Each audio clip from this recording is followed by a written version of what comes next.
வணக்கம். எட்டி டாக்ஸ்ல இன்னைக்கு என்ன பார்க்க போறோம்னு கேட்டீங்கன்னா, சேர்ந்த முதல் நாளிலேயே காத்திருந்த அதிர்ச்சி. வைத்திலிங்கத்துக்கு ஆப்பு வச்ச திமுக. முதல் கோணல் முற்றிலும் கோணல். வைத்திலிங்கம் அவர்கள் நேற்று திமுக சேர்ந்தாரு. பிறகு பத்திரிகையாளர்களை சந்தித்தாரு. சோ அவருடைய பத்திரிகையாளர் சந்திப்பில் இருந்து இந்த வீடியோவை தொடங்கினா நல்லா இருக்கும் அப்படின்னு சொல்லிட்டு நான் நினைக்கிறேன். பத்திரிகையாளர் முன்பாக அவர் சொன்ன விஷயங்களை ஒவ்வொன்றா பேசலாம். அவர் பேசின விஷயங்களை நீங்க முதல்ல பார்த்துட்டு வாங்களேன். அதிமுகவா சுதந்திரமா செயல்படல, சர்வாதிகாரமாக செயல்படுகிறது. அவர்களுடைய நடவடிக்கை எனக்கு பிடிக்கவில்லை. தமிழ்நாட்டுக்கு இப்பொழுது திராவிட முன்னேற்ற கழகம் தான் தமிழ்நாட்டு மக்களை இந்த தமிழ்நாட்டு முன்னேற்றத்திற்கு பாடுபட்டு கொண்டிருக்கிறது. அதனால் இந்த இயக்கத்தில் நீங்க கேக்குறீங்களா? நீங்க உங்க மனசாட்சியை சுட்டி நீங்களே சொல்லுங்க. நம்முடைய வைத்திலிங்கம் அவர்கள் பத்திரிகையாளர்கள் முன்பாக என்ன சொல்றாரு? அதிமுக எடப்பாடி அவருடைய தலைமையில சர்வாதிகாரத்தனமாக செயல்படுகிறது அப்படின்னு சொல்றாரு.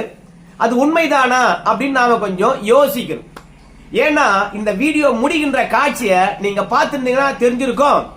அதிமுக சர்வாதிகாரத்தனமா செயல்படுதா அல்லது திமுக சர்வாதிகாரத்தனமா செயல்படுதா அப்படின்ற விஷயம் உங்களுக்கு நல்லாவே புரியும். ஏன்னா எடப்பாடியார் தலைமையில் அதிமுக சர்வாதிகாரத்தனமா செயல்படுதா இல்லை என்பதெல்லாம் விவாதத்துக்குரியது. ஆனால் நம்ம கோவி செழியன் அவர்கள் தான் வைத்திலிங்கத்தை பத்திரிகையாளர் முன்பாக அறிமுகப்படுத்துகின்றார். திமுக ஜாயின் பண்ணிட்டாருங்கோ அப்படின்னு மகிழ்ச்சியாக. பிறகு அதிமுக பற்றி, ஓபிஎஸ் பற்றி, ஏன் திமுக சேர்ந்த அப்படின்ற பற்றியெல்லாம் விளக்கம் அளிச்சுக்கிட்டே வரார். உடனடியா கோவி செழியனை பொறுத்த வரைக்கும் போதும் போதும் பிரஸ் மீட்டை முடிச்சுக்கிட்டு வா அப்படின்னு சொல்லிட்டு வைத்திலிங்கத்தை அழைச்சுக்கிட்டு போறார். வைத்திலிங்கம் ஒர்த்த நாட்டில் பாத்தீங்கன்னா அசைக்க முடியாத ஒரு பெரும் புள்ளி. திமுக ஆதிக்கம் செலுத்துகின்ற டெல்டா பகுதியில் ஜெயலலிதா இல்லாத காலத்துல மீண்டும் 2021 வெற்றி பெற்றாரு எடப்பாடியாருடைய தலைமையில. அந்த அளவுக்கு உள்ளூர்ல செல்வாக்கு படைத்தவர். ஆனா அவரை போய் கோவி செழியன் போதும் போதும் வா போலாம் அப்படின்னு பேட்டி அளிக்க வேணாம் என்று தரதரன்னு அழைச்சுக்கிட்டு போறாரு.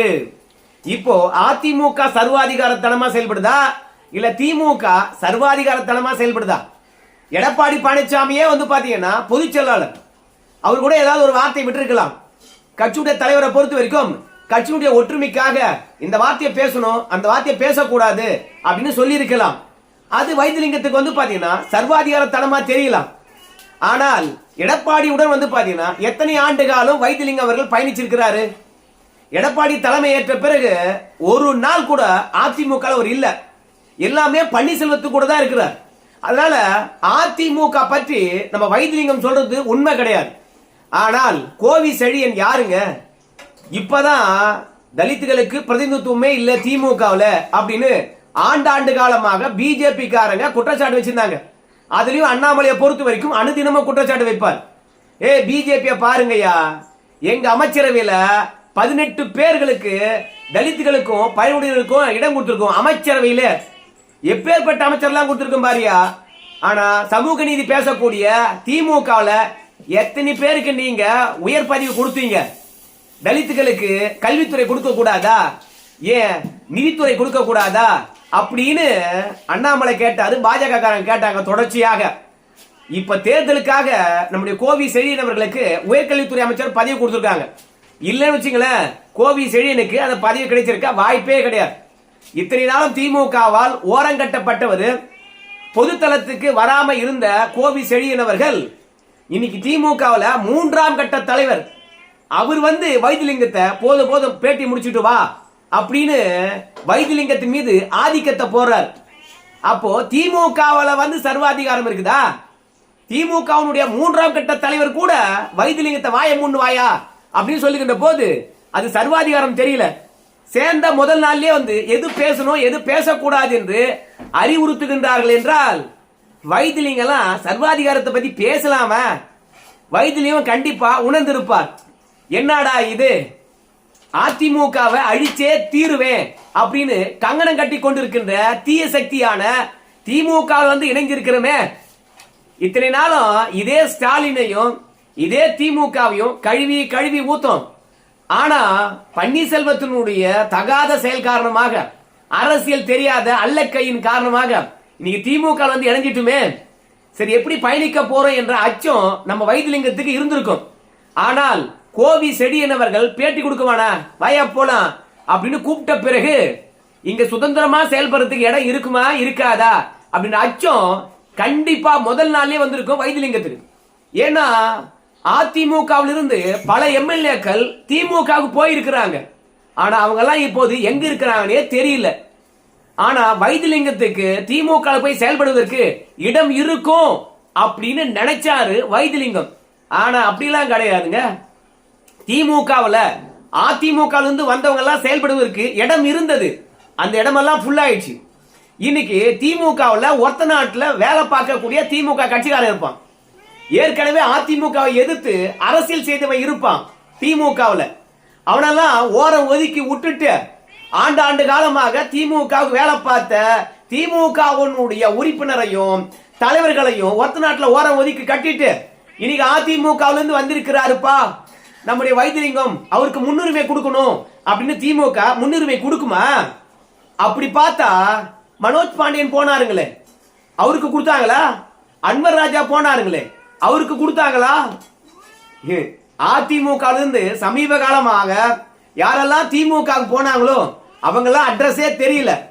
இத்தனைக்கும் அதிமுகக்குள்ளேயே அணிமாறி அணிமாறி அணிமாறி கடைசியில திமுகவுக்கு போய் சேர்ந்தார்.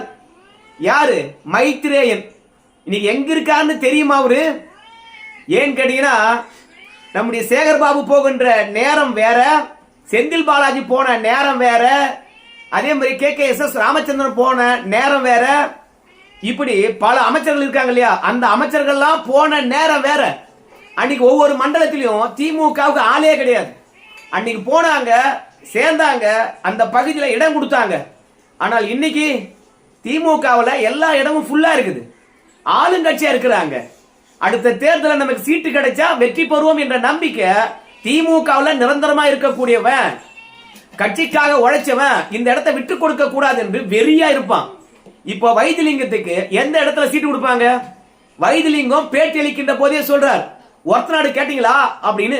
ஏன்னா ஒருத்த நாட்டுல ஒரு எம்எல்ஏ இருக்கார், எம்எல்ஏ பதவி ராஜினாமா பண்ணிட்டு அங்க போய் சேர்ந்திருக்கிறார். மீண்டும் ஒருத்த நாட்டுல வந்து பாத்தீங்கன்னா வைத்திலிங்கத்துக்கு இடம் கொடுக்கணுமா இல்லையா? அப்ப வைத்திலிங்கம் சொல்றாரு, நான் ஒருத்த நாட்டுல மீண்டும் சீட் வேணும் அப்படின்னு டிமாண்ட்லாம் வைக்காம தான் திமுக சேர்ந்திருக்கிறேன் அப்படின்னு சொல்றார். ஏற்கனவே பாஜகவில் சேர்ந்த விஜயதாரணி தெரியுமா? காங்கிரஸ் கட்சியில எம்எல்ஏ இருந்தவங்க தலைவர் பதவி கிடைக்கலன்னு சொல்லிட்டு ராஜினாமா பண்ணிட்டு பிஜேபி வந்தாங்க. டிமாண்ட் வைக்கலனா எந்த கட்சியும் கண்டுக்காது. ஏன்னா அந்தந்த பகுதியில் ஏற்கனவே அந்த கட்சியில வேலை செய்யக்கூடியவன் இருக்கிறான்.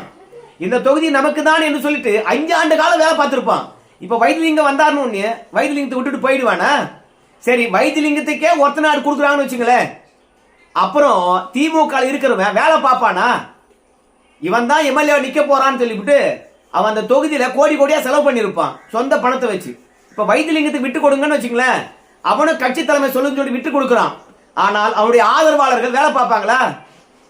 ஏற்கனவே எடப்பாடி பழனிசாமி எதிர்த்து கொண்டிருந்து திமுகவை எதிர்த்து கொண்டிருந்த வைத்திலிங்கத்துடைய ஆதரவாளர்கள் இன்னைக்கு திமுக போய் சேர்ந்த உடனே திமுகவை ஆதரிச்சுவாங்களா? ஆண்டாண்டு காலமாக திமுக எதிர்ப்பு மனநிலையில் வளர்ந்த வைத்திலிங்கத்துடைய ஆதரவாளர்கள் இன்னைக்கு திமுக ஆதரிப்பாங்களா? அதனால வைத்திலிங்கத்துக்கு முதல் நாள்லயே வந்து பாத்தீங்கன்னா திமுக அதிர்ச்சி அளித்திருக்குது. அதிமுக சர்வாதிகாரத்தனமா இருக்கிறதா, ஆனா திமுக ஜனநாயக பூர்வமா இருக்குதா? 3ஆம் கட்ட தலைவர் கோவி செழியன் கூட நம்ம வைத்திலிங்க அவர்களை பேட்டி கொடுக்க கூடாது, போதும் ஆயா அப்படின்னு கூட்டு போறாரு. ஆனா அதிமுக வந்து சர்வாதிகாரத்தனமா இருக்கிறதா. ஆனா இதே வைத்திலிங்கம் வந்து எடப்பாடி பழனிசாமி மீது பயங்கர விமர்சனம் வச்சார். ஆனால் திமுகவில் போறது தப்பு, நம்முடைய கழகத்தை அழிக்க பார்த்தாங்க, நீங்க இங்க வாங்க அப்படின்னு சொல்லிட்டு வைத்திலிங்கத்தை அழைத்தார்கள். உங்களுக்கு உரிய மரியாதை கிடைக்குன்னு சொன்னாங்க. பன்னீர்செல்வத்தை பொறுத்த வரைக்கும் அவர் என்ன வேலையெல்லாம் பார்த்தாருன்னு நமக்கு தெரியும். அதனால அவரை சேர்க்க முடியாது. நீங்களாம் அவர் பேச்சை நம்பி அழிஞ்சு போனீங்க, வாங்கயான்னு சொன்னாங்க. ஆனால் வைத்திலிங்கம் வந்து அதிமுக சேர மாட்டேன் அப்படின்னு சொல்லிட்டு திமுக போயிட்டாராம். சேர்ந்தா எல்லாரும் ஒன்னாதான் சேருவோம் அப்படின்னு சொன்னாராம். அதுக்கு எடப்பாடி பழனிசாமி சொன்னாராம், பன்னீர்செல்வம் தவிர்த்து நீ எல்லாரும் வந்து சேருங்க அப்படின்னு சொன்னாராம்.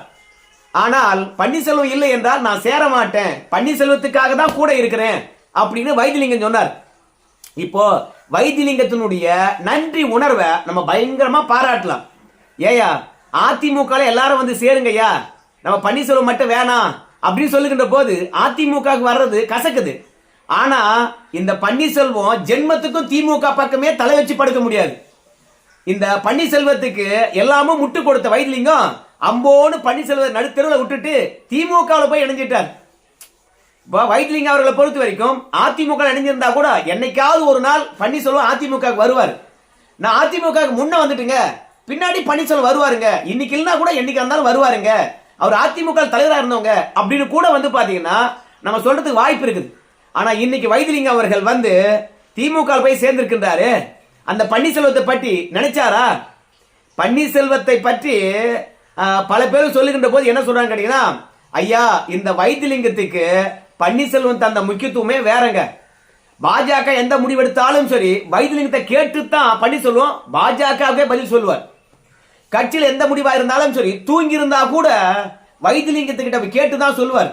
வைத்திலிங்கத்துக்கு உடம்பு சரியில்லாத போது பன்னீர்செல்வம் கோடி கோடியா கொடுத்து அவரை காப்பாற்றி கொண்டு வந்தார். இப்படி வைத்திலிங்கம் தான் எல்லாமும். அதுவும் இல்ல, பன்னீர்செல்வம் அணியில வந்து பாத்தீங்கன்னா இணை ஒருங்கிணைப்பாளராக இருந்தார், துணை ஒருங்கிணைப்பாளர் கூட கிடையாது. நம்முடைய பன்னீர்செல்வத்துக்கு என்ன அதிகாரம் இருக்குதோ அதே இணையான அதிகாரம் நம்ம பன்னீர்செல்வம் அணியில வைத்திலிங்கத்துக்கு கொடுத்து வச்சிருந்தாங்க. அப்படின்னா எவ்வளவு நம்பிக்கை வச்சிருப்பாங்க. இந்த நம்பிக்கை துரோகம் செஞ்சுட்டு போய் அதிமுக சர்வாதிகார தனமா இருக்குது, அங்க சேர்ந்துலாம் செயல்பட முடியாது அப்படின்னு வாய் கீழிய வக்கனையா பேசுறிய, இது உனக்கு நியாயமா? அது மட்டும் இல்ல, வருகிற 26ஆம் தேதி முதலமைச்சருடைய தலைமையில ஒருங்கிணைப்பு விழா இருக்கிறதா, அதாவது இணைப்பு விழா இருக்கிறதா, தங்கியில நடத்த போறாராம் நம்முடைய வைத்திலிங்கம் அவர்கள். பன்னீர்செல்வத்துடன் வந்து பாத்தீங்கன்னா கிட்டத்தட்ட ஒரு 3 ஆண்டு காலம் பயணித்திருக்கின்றார். பன்னீர்செல்வத்துக்கு ஆட்களை கொண்டு வந்து கூட்டி அந்த ஆளுக்கு எவ்வளவு மக்கள் செல்வாக்கு இருந்து பாரியா அப்படின்னு ஒரு நாளும் நிரூபிச்சிருப்பாரா இந்த வைத்திலிங்கம்? பன்னீர்செல்வத்தை கூப்பிட்டு நீதிமன்றமா ஓடுற பன்னீர்செல்வம் நீதிமன்றத்தை கண்டுதான் எடப்பாடி பழனிசாமி வாய்ப்பு இல்லையே. எல்லா நீதிமன்றத்திலும் தான் எடப்பாடி பழனிசாமி வெற்றி பெற்றுட்டு வராரு. அவர் எந்த நீதிமன்றத்தில் தோற்கடிக்க முடியும்? அதனால நீதிமன்றம் வேலைக்கு ஆகாது.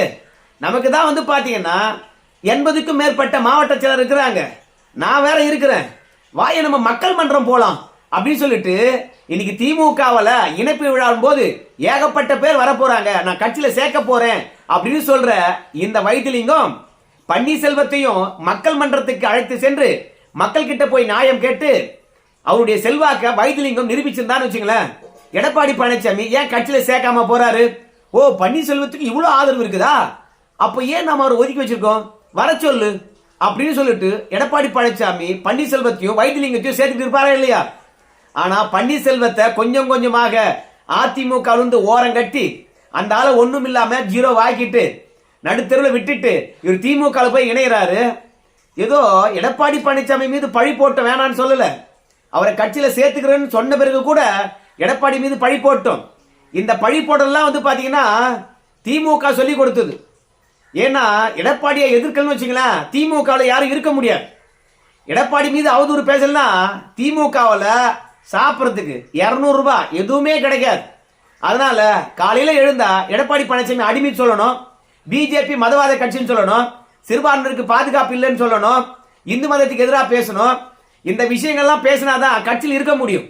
அதை விட்டு ஜனநாயகம் பற்றி பேசினாவோ கருத்துரிமை பற்றி பேசினாவோ திமுக இடம் கிடையாது.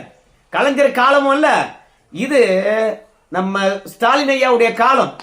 ஜெயலலிதா கிட்ட கருத்துரிமைக்கு இடம் இல்லை, சுதந்திரம் இல்லை, அடிமையாதான் இருக்கணும் அப்படின்னு சொன்னாலும் அந்த இடத்துல அதிகாரங்கள் கிடைச்சது, உழைச்சவனுக்கு அங்கீகாரம் கிடைச்சது. ஆனா திமுகவில் நீ அடிமையா இருக்கணும், ஆனா ஒரு குடும்பத்துக்கு அடிமையா இருக்கணும். ஒரு குடும்பம் என்ன சொல்லுது அது கட்டுப்படணும். ஏன்னா அந்த குடும்பம் தான் எல்லாம் என்று திமுக இருக்கிறவன் முடிவு பண்ணிட்டான். அவனுக்கு ஏத்த மாதிரி நீ ஆடணும். அப்படி ஆடலன்னு வச்சுங்களேன், இந்த பேட்டியல்ல இனிமே வெளியே தலை காட்ட முடியாது. வைத்திலிங்கத்துக்கு அரசியல் அனுபவம் நிறைய இருக்கிறது. நேற்று வேண்டுமானால் ஒரு தலைப்பு செய்தியாக வைத்திலிங்கம் திமுக இணைந்தது ஒரு தலைப்பு செய்தியாகவே இருந்திருக்கலாம். ஆனா இனிமே வைத்திலிங்கத்தை பற்றி யாரும் பேசவே போறதில்லை. அதனால வைத்திலிங்கம் தன்னைத்தானே சிதைத்துக் கொண்டாரு. எடப்பாடி மீது சேற்றை வாரி பூசுறாரு. பார்க்கலாம், சனாதன தர்மத்துடன் எம்ஜிஆர் ஜெயலலிதா புகழ் பாடிக்கொண்டிருந்த நம்ம வைத்திலிங்கம் அவர்கள் இந்த வயசுல இன்ப நிதி பற்றி எப்படி பேச போறாரு, உதயநிதியை பற்றி எப்படி பேச போறாரு அப்படிலாம் பொறுத்து வந்து பார்க்கணும். யாருக்கு எந்த சோதனை வேண்டுமானாலும் வரலாம், ஆனா வைத்திலிங்கத்துக்கு வந்த சோதனை மாதிரி யாருக்கு வரக்கூடாது. முதல் நாள்லயே பேட்டு குடிக்கூடாது, வாயோ போலாம் அப்படின்னு திமுக அதிர்ச்சி அளித்திருக்கிறது வைத்திலிங்கத்துக்கு. இனி முழு நாளும் வந்து கட்சியில் எப்படி செயல்பட போறாருன்னு தெரியல. ஏற்கனவே வைத்திலிங்கத்துக்கு உடல்நிலை சரியில்லை. திமுக இன்னைக்கு தேர்தலை சந்திக்க போது பேயா வேலை செய்யணும், கையில் இருக்கின்ற காசை தீயா செலவு பண்ணணும். என்ன பண்ண போறாருன்றத பொறுத்து வந்து பார்க்கலாம். 5 ஆண்டு காலம் ஆட்சியில் இருக்கின்ற திமுகவுக்கு மக்கள் எதிர்ப்பு மனநிலை தான் இருக்கிறது. இந்த மக்களுடைய எதிர்ப்பு மனநிலை எல்லாம் மீறி மீண்டும் ஒத்தநாடு தொகுதியை வாங்கி வெற்றி பெறாரா இல்லையா பொறுத்து வந்து பார்க்கலாம். திமுக செஞ்ச பாவத்துக்கு இன்னைக்கு வைத்திலிங்கம் போய் முட்டு கொடுக்கணும். இந்த முட்டெல்லாம் வந்து பாத்தீங்கன்னா டெல்டா மாவட்டத்தில் எடுக்குமா எடுக்காதெல்லாம் பொறுத்து வந்து பார்க்கலாம். இந்த வீடியோ தொடர்பாக உங்க கருத்து சொல்லுங்க. நம்பிக்கை துரோகி வைத்திலிங்கமா இல்ல எடப்பாடி பழனிசாமியா? நன்றி.